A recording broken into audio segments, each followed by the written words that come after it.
जटायु अर्थ centre Kerala. पहाड़ी पर मौजूद हैं श्री राम जी के पद चिन्ह। जहां हुई थी जटायु को मोक्ष की प्राप्ति, जहां श्री राम ने जटायु को किया था मोक्ष प्रदान। श्री राम ने बनाया तीर से तालाब, बुझाई जटायु की प्यास। कोल्लम का सबसे नवीन और आधुनिक सुविधाओं से सुसज्जित पर्यटन स्थल है जटायु अर्थ सेंटर। विश्व की सबसे बड़ी पक्षी की प्रतिमा होने का रिकॉर्ड जटायु अर्थ सेंटर के नाम ही चिन्हित है। इसके निर्माण में 100 करोड़ रुपयों की लागत आई। यह पार्क 65 एकड़ के विशाल क्षेत्र में फैला हुआ है। इस सेंटर को मूर्त रूप देने का सारा श्रेय शिल्पी श्री राजीव अंचल को जाता है। अगर कहा जाए कि दुनिया की विशालतम पक्षी की प्रतिमा का निर्माण भारतीय महाकाव्य रामायण के पौराणिक पक्षी जटायु को सच्ची श्रद्धांजलि अर्पित करना है, तो यह कहना अतिशयोक्तिपूर्ण न होगा।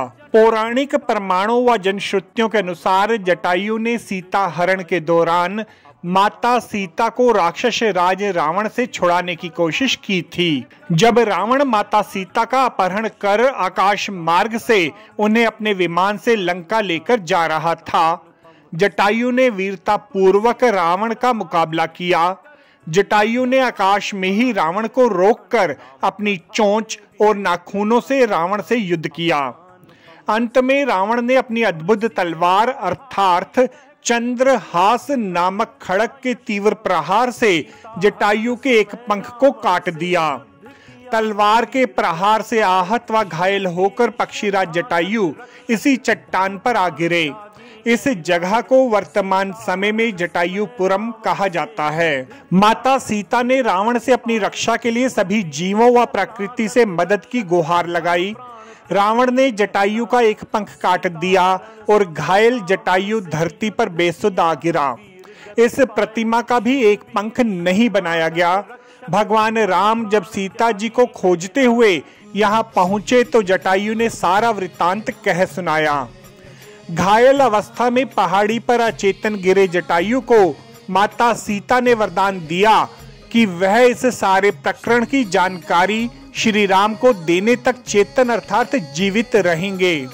श्री राम ने जब जटायु से पूछा कि जब तुम्हें पता था कि तुम रावण से युद्ध नहीं जीत सकते तो तुम उससे लड़े ही क्यों? जटायु ने श्री राम को कहा कि मुझे पता था कि मैं रावण से युद्ध नहीं जीत सकता, लेकिन यदि मैंने उस वक्त रावण से युद्ध नहीं किया होता तो भारतवर्ष की भावी पीढ़ियां मुझे कायर कहती। एक नारी का अपहरण मुझसे देखा नहीं गया। कायरों की भांति एक मूक दर्शक बनकर देखते रहने से अच्छा तो मुझे रावण से लड़ते हुए मौत का आलिंगन ही बेहतर विकल्प लगा। यह वही जगह है जिस जगह लंकापति रावण ने पक्षीराज जटायु के पंख काटकर गिराए थे। वह जगह वर्तमान में जटायुपुर कहलाती है। पक्षीराज जटायु की यह प्रतिकृति 200 फीट लंबी, 150 फीट चौड़ी, 65 फीट ऊंची व समुद्र तल से 1000 फीट की ऊंचाई पर स्थित है। इस जगह पर पहुंचने के लिए आप रेल, सड़क या हवाई मार्ग का भी चयन कर सकते हैं।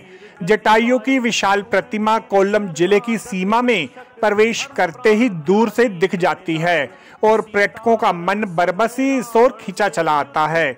इस जगह के साथ कई मिथक, जनश्रुतियां व किंवदंतियां भी जुड़ी हुई हैं।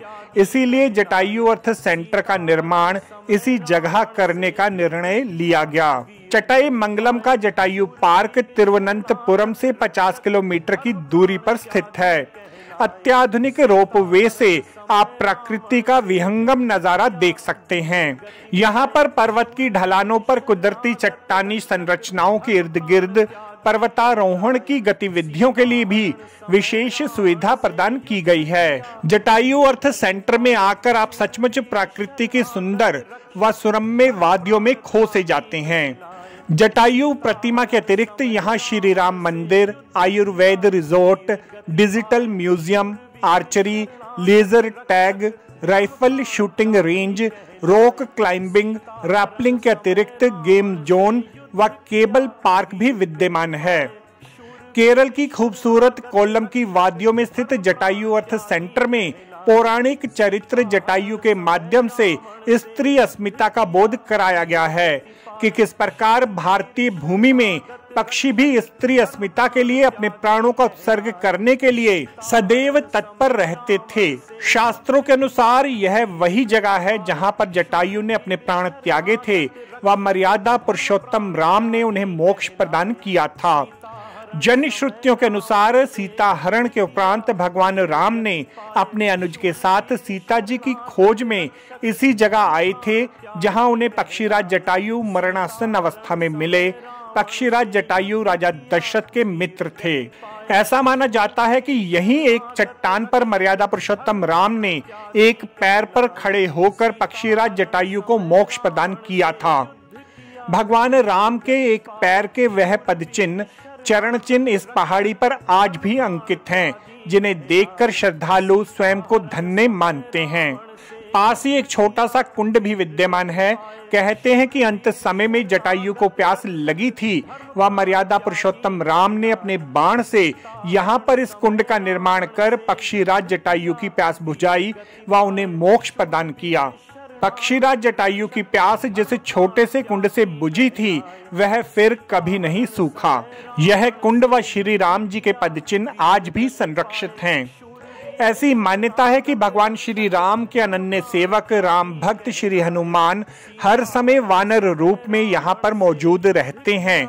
इस जगह पर आकर सैलानियों को इतिहास, संस्कृति, सभ्यता, कला व रोमांच का अनुभव कर गर्व की अनुभूति होती है।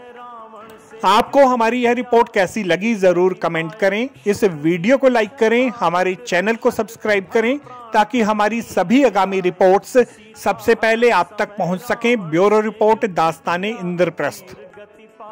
शूरवीर शरणागत रक्षक धर्म प्राण त्यागी कहलाए।